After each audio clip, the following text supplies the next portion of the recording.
On Christmas Eve, my son threw me out of the house because I refused to hand over the business I had built with my own two hands. The next morning, he received a very different kind of gift. A sheriff standing right at his front door. His face went pale, and for the first time in months, I felt peace. December 24th, the very child I carried and raised threw me out onto the street as if I were trash. It was 11 p.m. in the middle of a frigid Ontario winter. The house lights were still on. The windows glowed with blinking decorations, and the smell of baked ham lingered in the air. At 67 years old, I was shoved out of my own home, a home in Mississauga I'd helped him buy by the man I had birthed, raised, and cared for alone after losing my husband. My name is Eleanor, and this is the story of how my son Liam tried to take everything I built, and how I made him pay the price. But before I tell you about that cruel night, I want you to promise me one thing. Stay with me until the end, because what comes next may break your heart, but it will also show you that it's never too late to stand up for yourself. If you've ever been mistreated by those who were supposed to love you, this story is for you. That evening, I arrived at Liam's house around 7 p.m., my boots crunching on the salted walkway. I brought gifts for my two grandchildren, Owen, 9, and Sophie, 6. A brand new CCM bicycle for the boy, something he'd wanted for months, and a 3-story dollhouse with working lights for the girl. I spent nearly $2,200, but it was Christmas. It was family. When I walked in, my daughter-in-law, Megan, gave me a brief nod from the kitchen. "Oh, hi, Eleanor." Liam sat in the living room, staring at his phone, not even bothering to stand up or greet me. Only the two little ones ran over to hug me. Owen wrapped his arms around my neck, and Sophie twirled in her new dress, showing it off proudly. I smiled, but my chest felt heavy. I recognized that silence, the calm before the storm. Dinner was cold, not the food. The ham was warm and delicious, but the atmosphere was heavy as stone. Megan ate slowly, eyes fixed on her plate. Liam barely touched his food, glancing at me now and then with a strange look, like I was a stranger in his home. After the children opened their gifts and ran off to play, Liam said, "Mom, come into the office for a minute." My heart sank, but I followed. The office was at the end of the hallway, a small room with a dark wood desk and shelves full of files. Megan came in behind me and closed the door. Liam sat down but didn't offer me a seat. I stood there clutching my purse. He opened a drawer and placed several documents in front of me. "You need to sign these tonight." I leaned forward to read. It was a transfer of ownership, giving my entire business, Joyful Occasions, the party supply store I had built over 32 years, to him. My blood boiled. "Liam, what is this?" "It's the company transfer papers, Mom. I've already spoken to the accountant. Everything is legal. You just need to sign." "Why? Why would I do that?" He sighed, his voice dripping with arrogance. "Because you've worked long enough. It's time to retire. I'm your son. Who else should take over?" I laughed, a sharp, bitter laugh. "Liam, have you lost your mind? I'm not signing anything." Megan stepped forward. "Eleanor, don't be stubborn. Liam's just looking out for you. You're old now. If something happens to you, the store will be left unattended. It's better to put it under his name." Old. She said it like I was some forgotten piece of furniture. I looked at the two of them, my son and his wife, and in their eyes, I saw nothing but greed. They weren't worried about me. They wanted money. I said firmly, "I'm not signing. Joyful Occasions is mine. I built it with these hands, brick by brick. No one is taking it from me." Liam's face hardened. "Mom, don't make me do this the hard way." "What do you mean the hard way?" I asked, my heart tightening. He stood up and glared at me. "If you don't sign, you'll have to leave." I froze. "What did you say?" "You heard me. This house is mine. If you won't cooperate, you can't stay here." I looked at Megan. She crossed her arms, smirking. "Liam, you can't be serious." "I'm dead serious. Sign or leave. Your choice."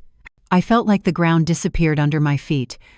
That was my only son, the boy I raised, fed, sent to school, bought a car for, paid his university tuition, even paid for his wedding, and now he was throwing me out of his house on Christmas Eve.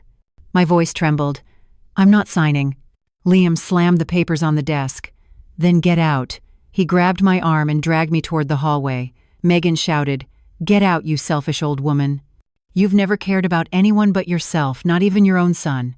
I tried to pull away, but he was too strong. He dragged me to the front door. The kids ran out. Owen cried. "Grandma, be quiet," Megan yelled. Sophie burst into tears. Liam opened the door. The cold air hit my face. It must have been -10.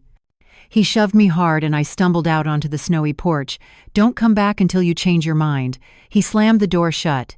I stood there alone in the freezing night, clutching an old suitcase and a folder of documents. Christmas lights flickered on the neighboring houses. Laughter and music floated through the air. I had been thrown out, humiliated, crushed. But I didn't cry. Not then. Because deep inside, beyond the pain, something else was rising. Anger, determination, and the certainty that my son would regret this deeply. He didn't know I had been preparing for this moment for a long time, and what was about to happen would cost him everything. But before I go on, you need to understand one thing. I've never been the kind of woman who gives up. Joyful occasions didn't fall from the sky. That store wasn't a gift or an inheritance. It was built with my sweat, blood, and tears. 32 years ago, in 1992, I was 35 and had just buried my husband, David. He died in a construction accident, falling from the 5th floor of a site downtown. Liam was only 6. All we had left was debt, $25,000 from a loan he'd taken to start a business that never happened, plus hospital bills and funeral costs. I remember that night sitting in the kitchen of our small apartment, surrounded by unpaid bills, the house silent, Liam asleep in his room. I didn't even know how I'd pay next month's rent. I cried until I was empty, but when morning came, I made a decision. I would not fall apart. I would not let my son go hungry. I would not let life destroy me. I went to my sister Catherine, who lived in a small apartment in Montreal. I told her everything and borrowed $5,000. She held my hand and said, "Eleanor, you can do this. I believe in you." With that money, I bought my first batch of supplies: balloons, paper plates, colorful napkins, birthday candles. Simple things, but things everyone needed. Every Sunday, I set up a blue fabric tent at a big flea market in Scarborough, standing there from early morning until early afternoon. The sun burned my face, my legs ached, my hands blistered. But I sold. At first $20 or $30 a day. Then, slowly, more as customers returned. People liked me because I talked to them, helped them pick colors, gave decorating tips. Liam sat beside me with his old notebook, sometimes helping pack balloons or holding the tent steady when the wind blew. That boy was the reason I got up every morning. At night, we'd have simple dinners: rice, beans, fried eggs. I'd bathe him, tuck him in, then sit up late, balancing numbers, planning for the next week. There was never extra money. Clothes came from thrift stores. No vacations, no trips to the cottage. I wore the same pair of worn-out sandals for 2 years, but I didn't complain because I had a goal. Every dollar I earned went to the business, and to Liam. I put money into an RESP for him. He always had the best I could afford: a good private school, new uniforms, proper supplies. When he turned 15, I had saved enough to rent a small storefront. In 1998, I opened my first store, a tiny space in a plaza in Port Credit, about 400 SQF'd, but it was mine. I called it Joyful Occasions because I wanted to bring joy to others. I painted the walls yellow and orange myself, built wooden shelves, and filled them with balloons, banners, tablecloths, candy, and party goods. Catherine brought a cake for the opening. Just the 3 of us, but it was the happiest day of my life. I worked from early morning until late at night, 7 days a week, even on holidays. When Liam finished school, he'd come to the store and do homework at the counter while I helped customers. Sometimes he'd ask, "Mom, why don't we go to the movies or take a trip?" I'd smile and say, "Sweetheart, we're building our future. One day you'll understand." He grew up among boxes and ribbons, learning to answer the phone, wrap gifts, and count change. And me? I built a business from nothing, piece by piece. By 2005, I expanded, renting the space next door. By 2010, I bought the entire building, $350,000, paid entirely from years of savings. In 2015, I remodeled everything, installed air conditioning, new shelving, computer systems, and inventory software. Joyful Occasions became the most popular party supply store in the area. When I had it appraised in 2024, it was worth nearly $1.2 million. And what did I do with that money? I invested in Liam. I paid his private school tuition, then his business degree from York University $1,850 per month for 5 years. I bought him a car at 18, paid for his driver's test, gave him an allowance. When he married Megan, I paid for the entire wedding, venue, catering, decorations, her dress $55,000. I even helped them with the down payment on their first condo. Bought furniture, linens, everything. I never denied him anything. And in return, what I got was a shove out the door on Christmas Eve. That night, as I pulled my old suitcase along the cold, empty street, I thought about all those years, all the sacrifices, every choice I made for him. What hurt most wasn't being thrown out. It was that he thought I was weak, that he believed I'd stay silent, hand everything over without a fight. But my son forgot one thing. A woman who built an entire business from nothing is never weak, never naive. After 32 years dealing with dishonest suppliers, late-paying customers, and ruthless competitors, I had learned how to protect myself. So, while I searched for a cheap motel that fateful Christmas night, I already knew exactly what I was going to do. The next morning, my son would learn he had picked the wrong woman to betray. But for you to understand how I ended up in that nightmare, you need to know about her. Megan, the woman who walked into my family looking like a lamb and revealed herself as a snake. In 2014, Liam met her. He was 28, working as a manager at a building supply store, earning well. He still lived with me, but was starting to talk about moving out, being independent. I thought it was normal, even encouraged it. Kids grow up, they have to fly. One Sunday he brought Megan over. She was 23, beautiful, I'll give her that. Long brown hair, bright eyes, tall and slim, well-dressed, a floral dress, heels, manicured nails. Megan was charming. She hugged me, complimented my home, and said, "Liam always spoke highly of me. Mrs. Reed, it's such an honor to meet you. Liam says you're the strongest, most inspiring woman he knows." I smiled, genuinely pleased. I thought, she's polite. I like that. I made lunch. Southern-style barbecue ribs, Liam's favorite. Megan ate little, saying she was dieting, but thanked me repeatedly. She helped me wash dishes, chatting about the store. I told her about the hard early years selling at the market, building everything from scratch. She listened with wide eyes. "Your story is amazing. You're such an incredible woman." And I believed her. After that day, Megan visited often, always bringing something: a cake, a fruit basket, a box of chocolates. 3 months later, Liam said, "Mom, I love Megan. I want to marry her." My stomach tightened, not because I disliked her, but because I knew my son. Liam was impulsive, easily swept up in emotions, and marriage wasn't something to rush into. "Sweetheart, you two haven't known each other that long." "I know, Mom, but I'm sure she's the one." He had made up his mind, and I didn't want to be the mother who stands in the way of her child's happiness. So, I gave them my blessing. A year later, I met Megan's family. Her mother was a seamstress, her father a TTC driver. They lived modestly in a small house in the suburbs. I respected that. I came from nothing myself. But one thing caught my attention. Megan was ashamed of her roots. Every time she visited them, she seemed tense, eager to leave. And once in the car, she'd complain, "God, my mom is so old-fashioned." She made me drink cold coffee and eat stale cookies. I stayed quiet, thinking she was just young and trying too hard to seem sophisticated. The wedding was set for May of 2015, and that's when the problems began. They didn't have the money. Liam had saved around $15,000. Megan's family couldn't contribute, but she wanted a grand wedding, a luxury venue, full catering, magazine-style decor. "Liam, you only get married once." I've always dreamed of a beautiful wedding. I saw the worry in his eyes. He wanted to please her, but he couldn't afford it. I said, "Sweetheart, let me help. I'll pay for the wedding." Liam protested. "You don't have to, Mom." But I insisted. "I want to. You're my only son. I just want to see you happy." I spent $55,000, 200 guests, a 3-course buffet, cocktail bar, DJ, white and gold decor, all chosen by Megan. Her dress alone cost $6,000. On the wedding day, Megan looked stunning, like a princess, and Liam gazed at her with pure adoration. I was happy for him, truly, but there was one moment that made my stomach twist.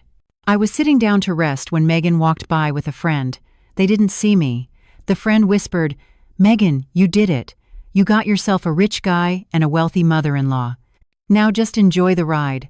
Megan laughed. "Of course, after all these years of struggle, I finally have an easy life." I heard every word, and in that moment, something deep inside me went cold. But I told myself it was just a joke. I wanted to believe it was. How foolish I had been. After the wedding, they moved into a rented condo, and I helped pay the deposit and buy all the furniture. Megan wanted everything new and expensive. I helped as much as I could. Not long after, she said she wanted to work with me at the store. "I studied business management," she said. "I could really help you." I agreed and paid her a salary of $4,000 a month. At first she did well-organized paperwork, managed inventory, handled suppliers. I thought I had trusted the right person. But soon I realized she began whispering sweet, yet poisonous words to Liam. "Honey, your mom controls everything too much. She's getting old. She can't keep up with the market. You should have more say in the business. After all, you're the heir." And Liam started to change. He grew distant, colder. He began to question the way I ran the store. "Mom, why don't you invest in online advertising? You should start accepting credit cards. You're losing customers because you refuse to modernize." I agreed and made many changes. Hired a marketing agency, updated the website, bought a card payment system. But it never seemed to be enough. Everything he said came straight from Megan's mouth. One Saturday morning, 2 years later, I returned to the store earlier than usual because I had forgotten some paperwork. When I opened the door, I saw Megan on the phone, her back turned to me. "Send the quote directly to me, okay?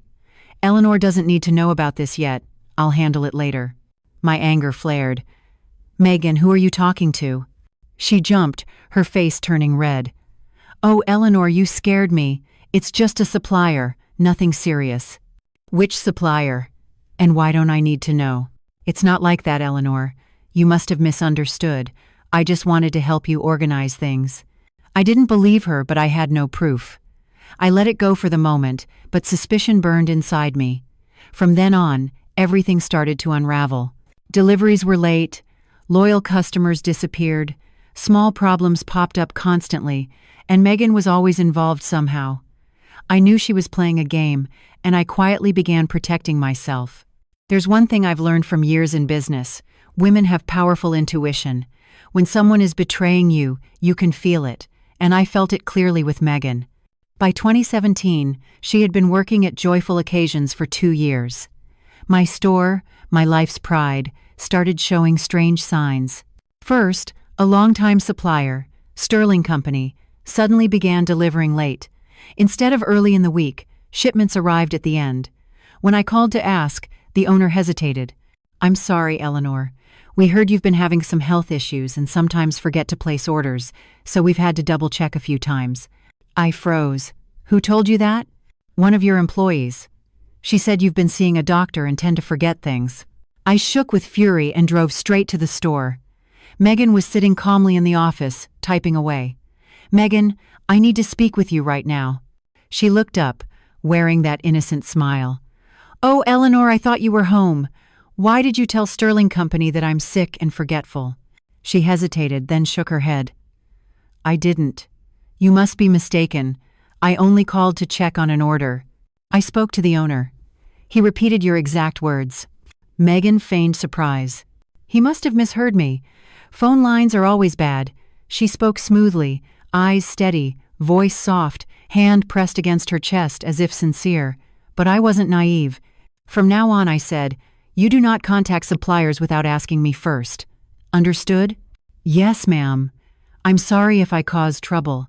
She left as if nothing had happened, while I stood there knowing deep down that Snake was destroying me piece by piece. And I was right. Weeks later, more bad news came. A stationery supplier said they received an email from my store canceling a recurring order. An email sent from our computer, but not by me. A major client, Sunrise Academy, canceled a large event contract after receiving a cheaper quote from a competitor. I discovered someone had leaked our detailed pricing list. The only person with access was Megan. I began watching closely. Every call, every email, every glance exchanged between her and Liam. My son still came over for Sunday lunch, but the atmosphere had changed. He sat silently, scrolling through his phone. One afternoon, he put down his fork and said, "Mom, we need to talk about the store." "Why?" "The store is doing just fine." "Mom, you're outdated. The market's changing. Business is changing, and you keep doing things the old way." I took a deep breath. "Son, Joyful Occasions has been around for 30 years. We have loyal customers and stable revenue.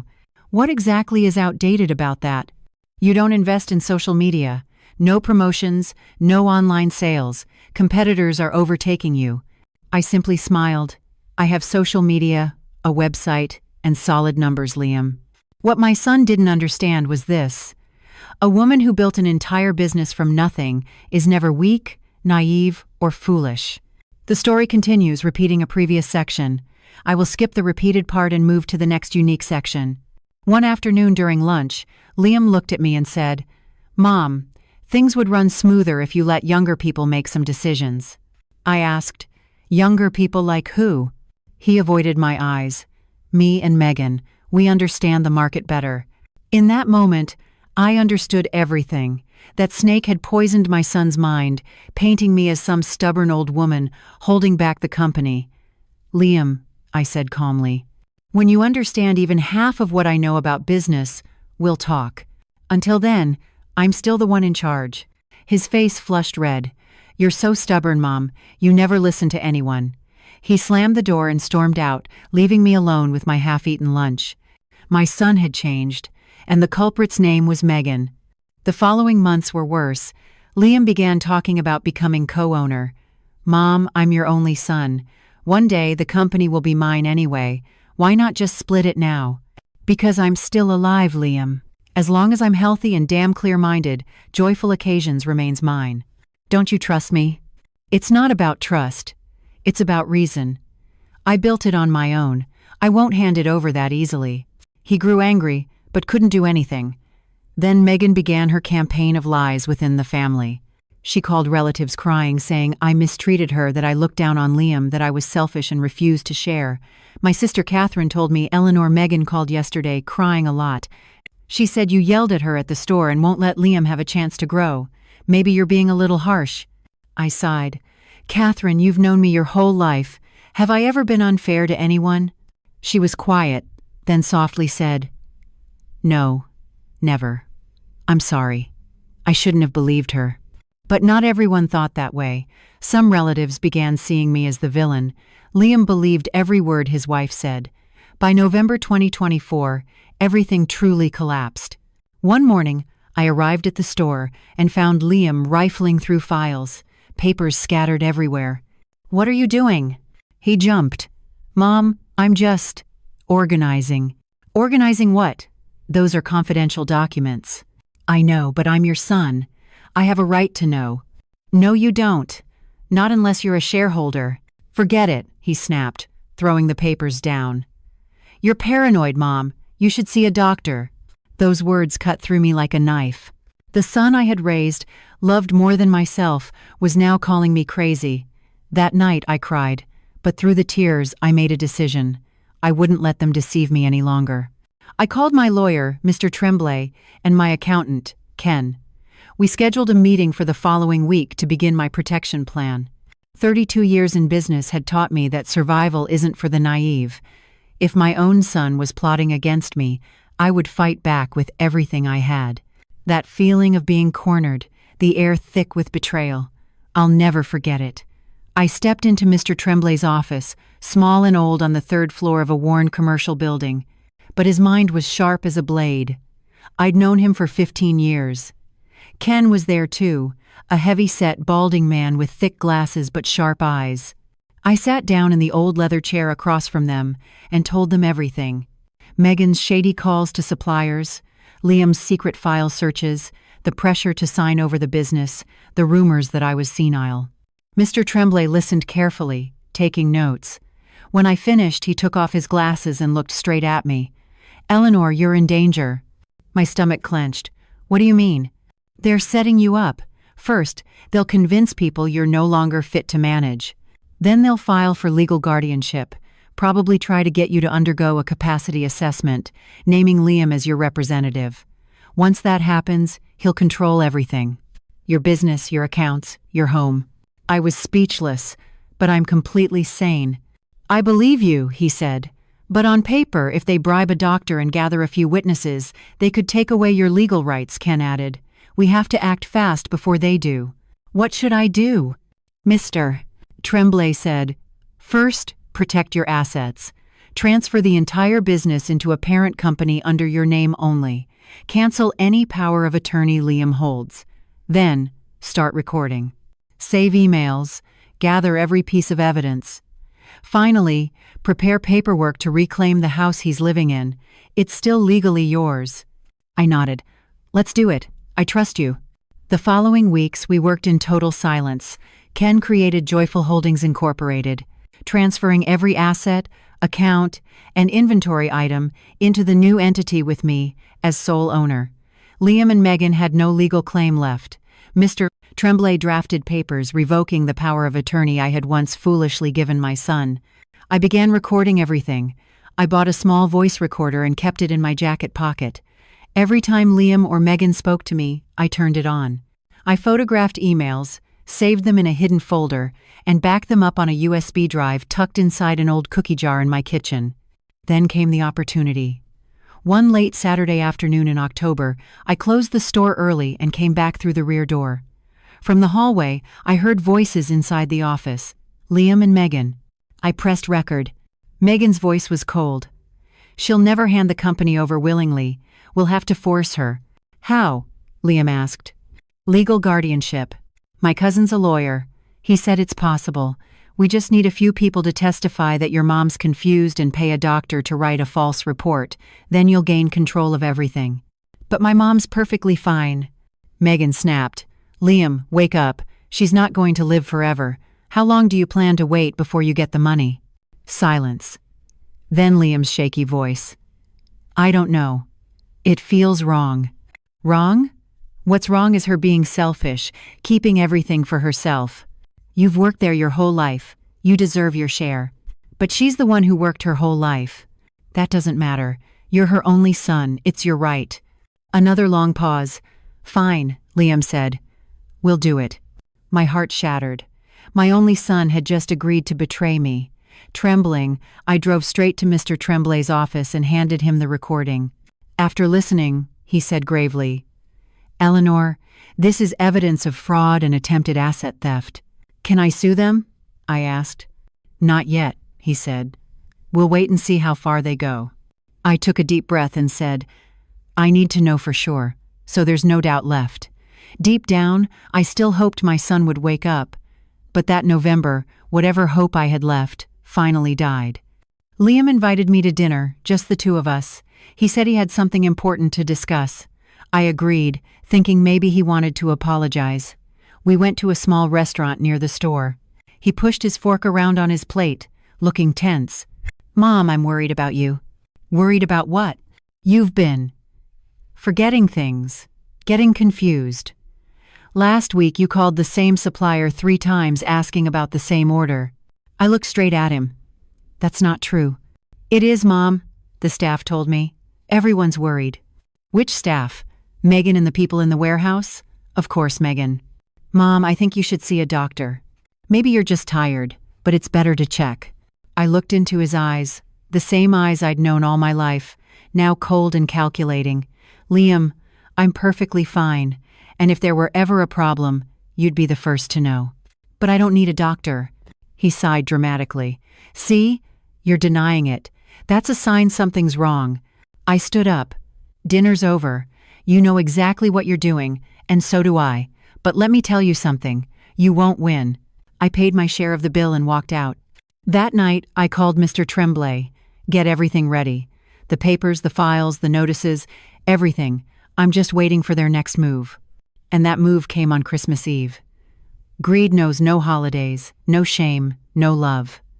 That night when my son threw me out of his house, he had no idea he was burying his own future. Because I had everything prepared, every document, every piece of evidence, every legal safeguard. The next morning, when he thought he had won, I was going to show him what a 6-7-year-old woman who built an empire with her own blood and tears could do when betrayed by her own child. There are days that mark a person's life forever.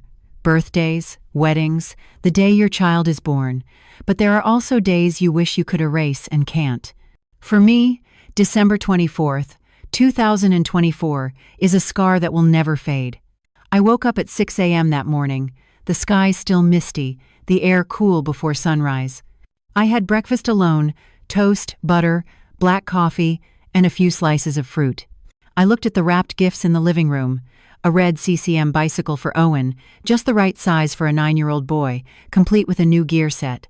Sophie's 3-story dollhouse had real working lights and full furniture. I had spent nearly $2,200 on those 2 gifts, but just thinking about my grandchildren's excited faces made every dollar worth it. I dressed carefully.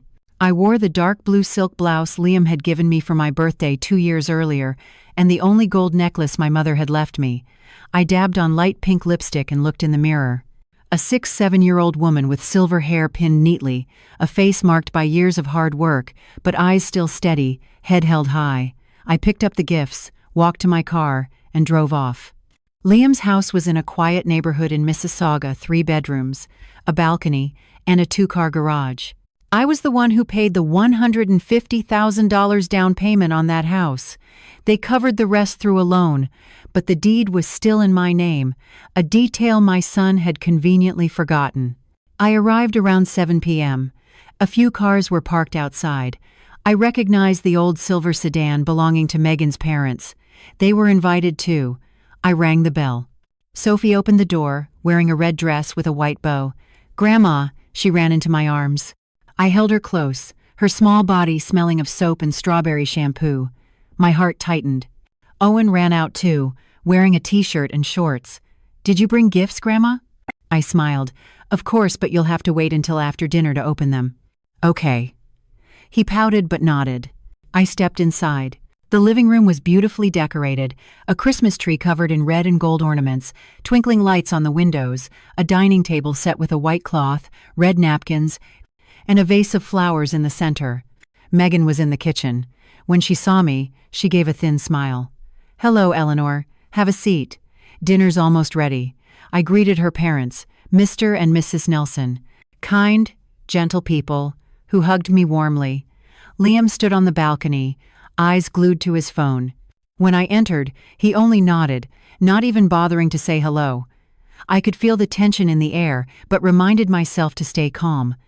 After all, it was Christmas Eve, a night for family. Dinner was served: roasted ham, rice with raisins, salad, and several sides. Everything was nicely prepared, but the table was silent. Only the children spoke, chatting about school. The adults ate slowly, avoiding eye contact. Megan's mother tried to break the ice. "How's your store doing, Eleanor? Still busy?" "Very well, thank you. December's always the busiest month." "That's wonderful. You deserve that success." Megan sliced her ham a little too hard, her knife scraping against the plate. "Yes, she works so much she doesn't have time for anything else." I looked at her. "What do you mean by that?" "Nothing," she said, her tone dripping with sarcasm. After dinner, the kids ran to the living room, eager to open presents. I began clearing the table, carrying dishes to the kitchen. Liam appeared behind me. "Mom, can we talk in the office for a minute?" I felt a chill of dread, but followed him down the hallway to a small room, a dark wooden desk, shelves full of files, the smell of paper and printer ink. Megan walked in and closed the door. Liam sat down without offering me a chair. I stood clutching my purse. He opened a drawer, pulled out a folder, and spread it on the desk. Pages filled with legal terms at the top. Business ownership transfer agreement. My blood boiled. "Liam, what is this?" "It's the paperwork to transfer the company to me. Everything's ready. You just need to sign." He pushed a pen toward me. I skimmed through it. Full transfer, no conditions, meaning he'd become the sole owner. "Are you out of your mind?" "No, Mom. I'm being practical. You've worked all your life. It's time to rest. Let me take over. And why choose Christmas to do this? Megan stepped forward. Because it's the perfect time. You're getting older, your memory's slipping, and you're no longer fit to manage. Liam's your son, your only heir. Wouldn't it be better to hand it over while you're alive and see him succeed? I looked at the woman I once treated like a daughter, the one I had helped, employed, and welcomed into my family, and all I saw in her eyes was greed. I won't sign, I said firmly. Mom, don't be stubborn, Liam said. It's not stubbornness, it's reason. This company is mine. I built it with sweat and tears over 32 years. You think I'll just hand it over because you demand it? It's not demanding. It's my right. I'm your son. So what? That doesn't give you the right to steal my life's work. He shot up from his chair, towering over me. Don't make me do this the hard way. What do you mean by that? I'll go to court. I'll prove you're no longer mentally fit, and I'll take control of everything. I froze. You wouldn't dare. Oh, he would, Megan said coldly. And he will if you keep being so selfish. Selfish? They called me selfish? Me, the woman who had sacrificed everything for them. My voice trembled. I won't sign, and I won't let you take what's mine. Liam's face hardened. Then get out. I stood still. What? This is my house. If you won't cooperate, you can't stay here. Pack your things and leave. My heart pounded. Liam, it's Christmas. The kids are waiting to open their gifts. That's your problem. You should have thought about that before being so stubborn. Megan opened the door. Go, Eleanor, and don't come back until you change your mind. I looked at my son, searching his eyes for even a trace of regret, of love, but found only coldness. He grabbed my arm and dragged me down the hallway. Liam, let go of me. He didn't listen. He pulled me to the front door. Owen and Sophie stood frozen in the hallway, wide-eyed. Dad, stop, Sophie screamed. Be quiet, Megan yelled. Her mother ran out, panicked. Megan, what's going on? Nothing, Mom. Eleanor's leaving. Liam opened the door. The cold wind slapped my face. He shoved hard, and I nearly fell. Don't come back until you're ready to sign. You selfish old woman, Megan shouted. Now you'll know what it feels like to be alone, to lose everything. The door slammed shut. I stood in the street, clutching my purse, my grandchildren's gifts still inside the house. From a distance, I could hear Sophie crying, Owen's voice, then silence. Christmas lights twinkled along the rooftops. Music and laughter drifted from other homes. I stood there, rejected, humiliated, shattered. But deep inside, beneath the pain, a fire began to burn. Anger, resolve. Because my son had just made the biggest mistake of his life, and I was going to make him pay dearly for it. Have you ever spent Christmas Eve alone in a cheap hotel room, listening to fireworks outside while your heart breaks into pieces? I have.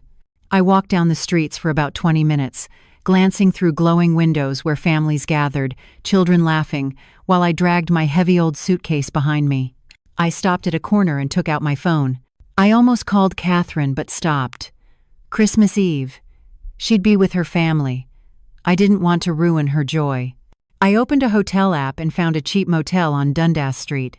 The room was small, with a sagging bed, a cheap blanket, a nightstand with a broken lamp, a cramped washroom, and a thin curtain over a window facing the street. I closed the door, locked it, leaned back against it, and sank to the floor. I cried. Harsh, choking sobs that sounded like a lifetime of pain bursting free. Hot tears burned my cheeks, smearing my lipstick. I sat on the edge of the hard bed in that unfamiliar room, heavy with the smell of mildew and loneliness. I asked myself, how did I end up here? Me, the woman who built everything from nothing, who raised her son alone, who worked her whole life, now, thrown out like a beggar by the very child I gave everything to. I took out my phone and opened old photos of Liam, the baby wrapped in a blue blanket at the hospital. His first day of school with a backpack bigger than him, his graduation from York, his wedding day beside Megan. I whispered, what did I do wrong? I gave you everything. Love, education, opportunities, money. I gave you my whole life, and this is how you repay me. I set the phone down and went to wash my face. The cold water stung my skin. When I looked into the cracked mirror, a weary woman stared back. Red eyes, tangled hair, deep lines etched by years of struggle. But in those eyes, something still remained: willpower. I dried my face, walked back out, and picked up my phone again. It was almost 11:30 p.m. I took a deep breath and made the call. 1, 2, 3, then 4 rings. "Hello?" Mr. Tremblay's deep, gravelly voice came through. "It's me, Eleanor."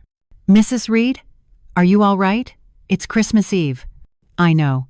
I'm sorry to call so late, but it's happened.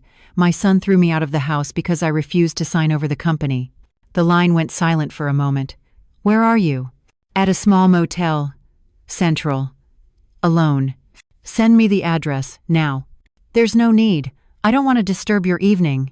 "Mrs. Reed, send it, right now." I did as he said. 10 minutes later, he knocked on my door. Mr. Tremblay stepped in, carrying a briefcase. His suit was wrinkled, his tie loose, his hair a mess, but his eyes were sharp as ever. "Tell me everything." I told him everything from start to finish. The dinner, the office, the papers, the threats, the shove, the door slamming in my face. He sat there listening, taking notes. When I finished, he closed his notebook. "Now we have everything we need. Coercion, attempted asset theft, elder abuse. These are criminal offenses. You could press charges." "I don't want to sue my own son." "Then what do you want?" "I want justice. I want him to learn a lesson. I want my house back, my peace, and my dignity." He leaned forward. "All right then. Here's what we'll do. Tomorrow morning, I'll file an emergency motion to restore ownership of the house. You're the legal owner. Your name is on the deed. He's just living there, and a tenant can't evict the homeowner. How long will it take?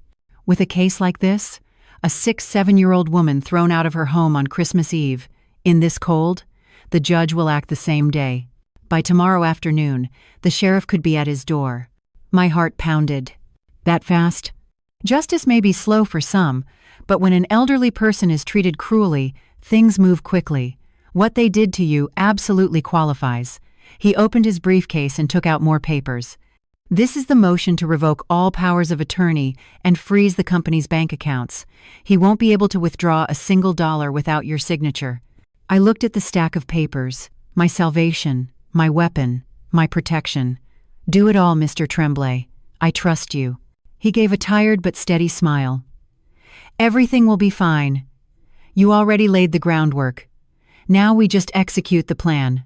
He left after midnight, and though the room was empty, I no longer felt lost. I lay on the bed, listening to fireworks outside the window. Christmas night fading into silence. I opened my family group chat. Catherine had sent a message. "Merry Christmas. May God bless our family." My relatives had shared happy pictures, dinners, smiles. No message from Liam. Only one from Megan. "Merry Christmas, Eleanor. I hope the new year brings you clarity." Clarity. That viper had the nerve to talk about clarity. I turned off my phone, closed my eyes, and breathed deeply. For the first time in hours, I felt I could breathe normally. Because I knew something they didn't. Tomorrow, when they thought they had won, when they were still celebrating, justice would knock on their door, and my son would learn what it means to go against a woman who has fought her entire life, a woman who never bows, even when she's on her knees. I barely slept, but when the sun rose the next morning, December 25th, I was ready. I showered, put on the same clothes as the day before, and went to meet Mr. Tremblay at the courthouse. The battle had only begun, and this time, I would win. There are days you never forget. Your first kiss, the day your child is born, the moment you achieve your life's dream. For me, December 25th of that year was one of those days, but not because of joy. I woke early. The motel was silent, the city still asleep after a night of celebration. I looked into the small washroom mirror and saw something in my eyes I hadn't seen in years. A spark of fire. At 7:30, Mr. Tremblay called. "Mrs. Reed, we have the court order. Ownership is restored immediately.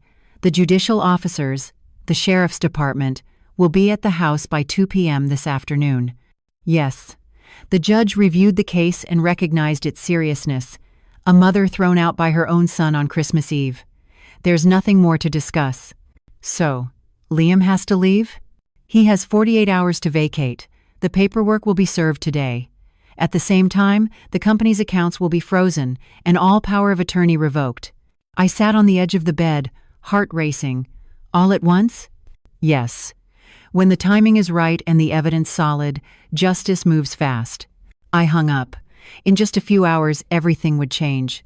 Liam would realize he had underestimated his mother. I stopped at a Tim Hortons near the motel, ordered a black coffee and a muffin. It wasn't good, but I needed the strength.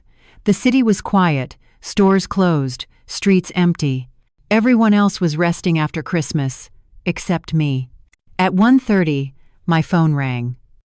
Mrs. Reed, the sheriff's officers are on their way, 15 minutes out. Would you like to come along? I hesitated. Part of me wanted to see my son's face when he got the papers, but another voice inside said otherwise. No, let justice handle it. You're sure? I'm sure.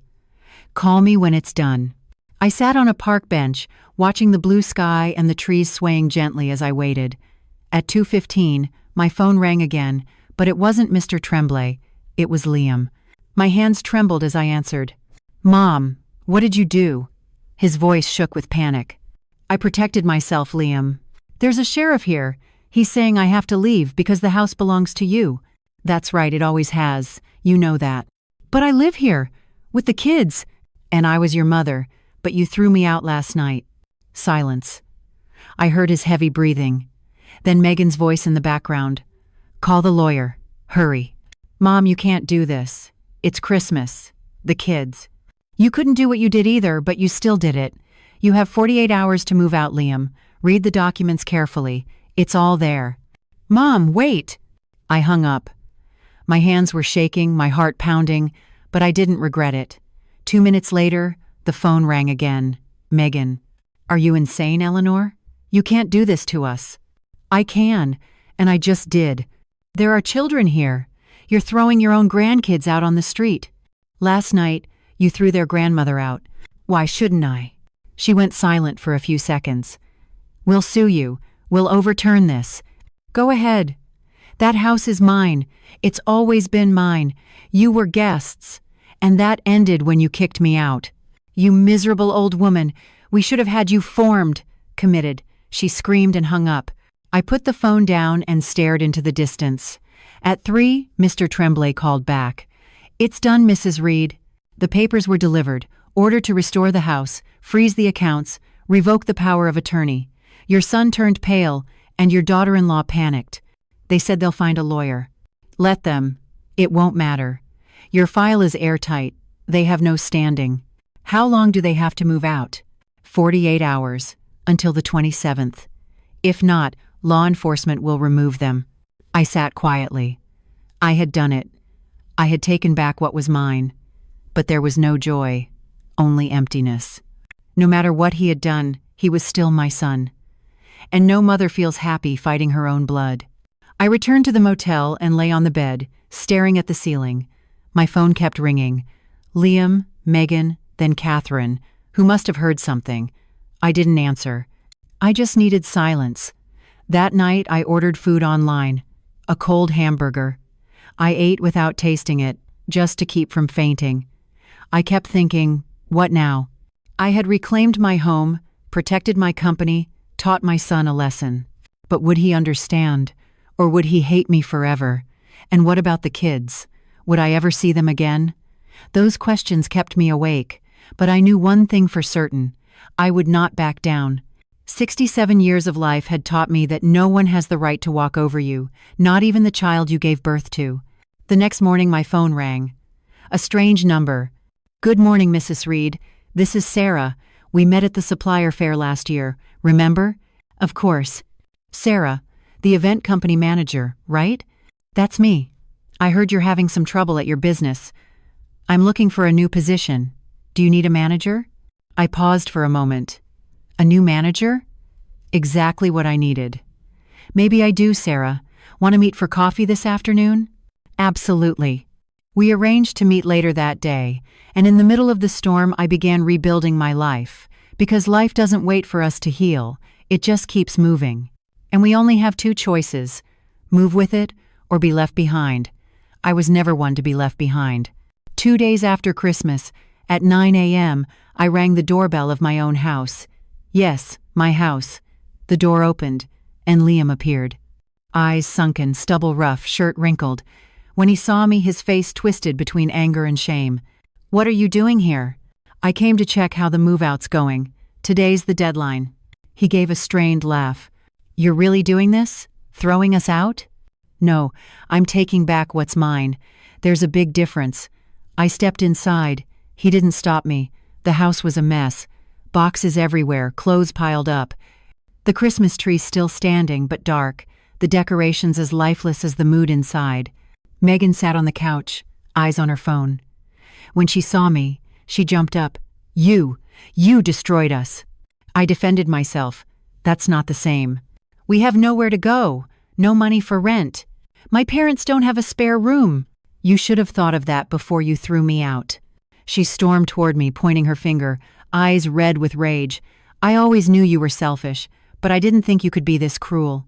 "Megan," I said slowly but firmly, "you came into my family, exploited my kindness, manipulated my son, tried to steal my life's work, and you dare call me selfish?" "I didn't manipulate anyone. Liam always wanted the company." "Liar. Before you, he never even mentioned it. You planted that idea in his head." Her mouth opened, but no words came out because she knew I was right. Liam stepped into the living room, exhausted, voice rough. "Enough, Mom. We'll go. But you need to know. You've lost your family, your grandkids, everything." His words cut through me like a blade, but I stood tall without shedding a tear. "Liam, you chose this path, not me. I only defended myself from your greed." "Greed? I'm your son." "It was my right." "Not your right, Liam. An inheritance maybe, but only after I'm gone. You couldn't wait. You tried to take it, and now you're paying the price." He stared at me. In his eyes I saw anger, but also something else. Maybe shame, maybe regret. I turned and walked away. In the hallway, I saw my 2 grandchildren sitting among toys and boxes. Sophie looked up and ran to me. "Grandma, you came back." I hugged her, breathing in the familiar strawberry scent of her shampoo. My heart clenched. "Hi, sweetheart." "Grandma, Daddy said we can't live here anymore." "I know, honey." Owen came closer, his face more serious. "Grandma, is it true you told Dad we have to move out?" I took a deep breath. "Yes. This house belongs to me, and I need it back. But we live here." "I know, my love, but sometimes things change. You'll live somewhere else, and I'll still see you, okay?" He nodded, though I wasn't sure he truly understood. I kissed them both goodbye and walked out, my steps heavy as stone. I couldn't allow myself to falter. I returned to the motel and waited. At 5 p.m., Mr. Tremblay called. "Mrs. Reed, they're gone. Left the keys with the realtor. The house is empty." "Where did they go?" "Probably to her parents' place, or maybe staying with friends. I'm not sure." I hung up and stood in silence. I had done it. I had reclaimed my home, but the price was steep. The next day, I went back. Back to my house. I opened the door slowly. The smell of dust and stale air hit my nose. I walked through each room, the living room, the kitchen, the bedroom. Empty. They had taken all their things, none of which were truly mine. I stood in the middle of that hollow space, my footsteps echoing. "Was it worth it?" I whispered. In the days that followed, I began again. I bought a few new pieces of furniture, simple but warm. I hired cleaners. Then I returned to the store. Joyful Occasions was still running. The employees were still working, but I could see the worry in their eyes. I gathered everyone together. "Listen, I know there have been rumors about the company and about me lately. But let me make it clear. Joyful Occasions is still strong, and I am still in charge." Applause filled the room, and a few people smiled with relief. Just then, Sarah walked in. I had just hired her as the new manager, with a salary of $75,000 a year, and she was worth every penny. Within her first week, Sarah reviewed everything: inventory, contracts, finances, and discovered something shocking. "Mrs. Reed, Megan embezzled money." My whole body went cold. "What?" "Small amounts. A $100 here, $200 there. But together it adds up to $25,000 over the past 6 months. $25,000, stolen by my daughter-in-law." Do you have proof? Yes. Bank statements and fake invoices. All of it. I called Mr. Tremblay in and showed him. He frowned. This is asset misappropriation. You could press charges. I was ready to say yes. I wanted to see that snake pay. But then I thought of my grandchildren, of their mother being arrested. No, I said. She's already lost everything. That's enough. I kept the records anyway, stored safely, like a backup card in a game of life. Later, my relatives told me how they were doing. Liam had taken a job at a warehouse, earning $2,800 a month, far less than the $5,000 he earned when working for me. They rented a small two-bedroom apartment in the suburbs for about $1,600 a month. 2 weeks later, Megan filed for divorce. Catherine told me angrily, "Eleanor, that snake left Liam, said she wouldn't stay in poverty, packed her bags, and walked out." I didn't feel joy or sadness, just emptiness. Things could have been different if my son had listened to me, if he hadn't let her manipulate him. But now it was too late. A month later, in February 2025, Liam called. "Mom." I stayed silent. "Mom, I was wrong. Completely wrong." I closed my eyes, gripping the phone tightly. Megan left me, took half our things, didn't even ask about the kids. They're heartbroken. "Poor babies," I whispered. "Mom, I'm sorry. I'm sorry for everything, for how I treated you, for believing her instead of you." A tear slid down my cheek. "Liam, you hurt me more than you realize." "I know, Mom. I don't expect forgiveness. But can we at least try to start over, for the kids, if nothing else?" I sighed.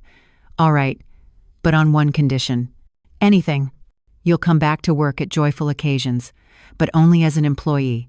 Salary $22 an hour. You'll report to Sarah. No exceptions, no special treatment." Silence. "Okay. As for inheritance, you'll have a share, but only after I'm gone. Part of it will go to your children, held until they're 25. "I agree. I just want my mom back." My heart softened. It wasn't full forgiveness, but it was a start. Rebuilding a relationship isn't easy. It's not quick. It doesn't erase the scars, but it's possible. I learned that in the months that followed.